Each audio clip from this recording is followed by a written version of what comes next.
Good morning, everybody, and once again, greetings from PMB Wesleyan. May God bless us all today.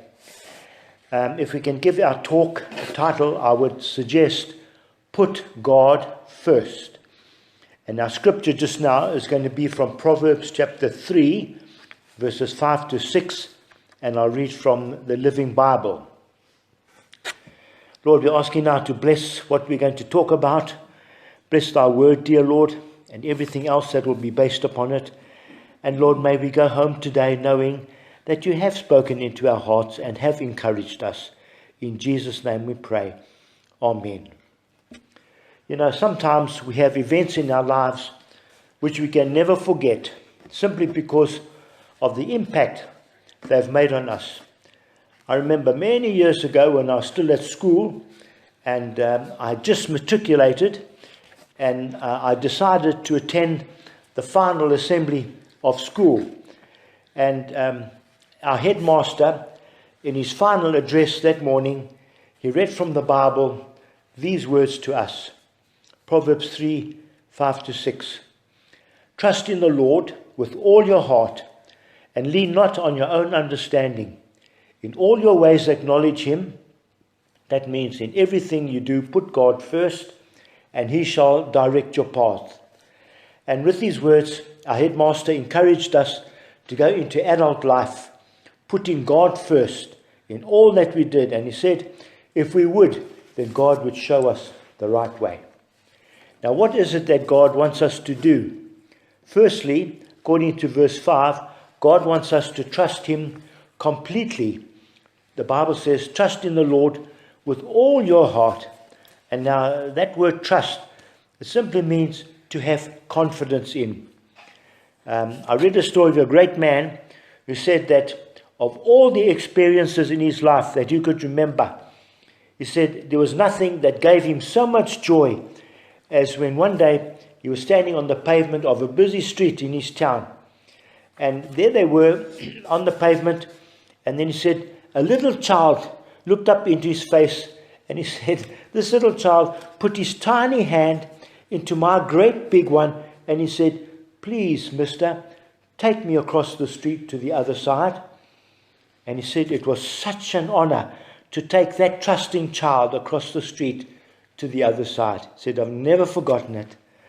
Now, in life, there are many streets ahead of us that we yet have to cross. And perhaps if you think very carefully, you may be facing one of them now. Perhaps it might be some difficulty that you have to face, or some decision that you have to make, and you really need some help. So, do you need a strong arm to take you over to the other side? If you do, then put your small hand of faith into the strong hand of Christ. And this simple act of confidence in him will delight his heart. He loves to do this, and he will see to the matter, and he will take you safely across that road, or whatever it might be. Praise the Lord. Now, secondly, God wants us to consult him about everything. And in verse 5, reading from the translation, the Message, it reads, we must trust God from the bottom of our heart. It said, don't try to figure out everything on your own. Trust God from the bottom of your heart, and don't try to figure out everything on your own. Now, James chapter 1 verse 5 reads, if any of you lacks wisdom, he should pray to God, who will give it to him, because God gives generously and graciously to all.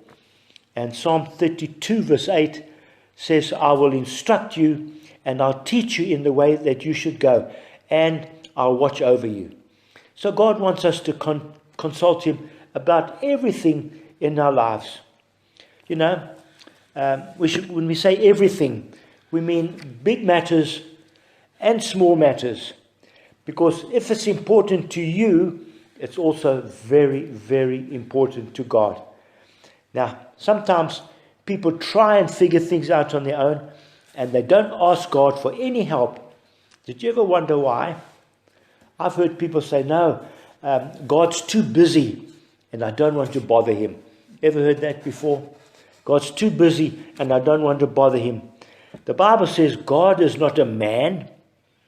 God is not a man. He's not a man that he can be too busy to listen to us when we pray. Hebrews 4 verse 16 says, "Let us therefore have confidence and approach God's throne where there is grace, and there we will receive mercy, and we will find grace to help us just when we need it." We'll find grace to help us just when we need it. God's door is always open for somebody to come in and ask for his help. So how big or how important must a thing be before you can actually pray about it? Does God measure how he's going to help us by that?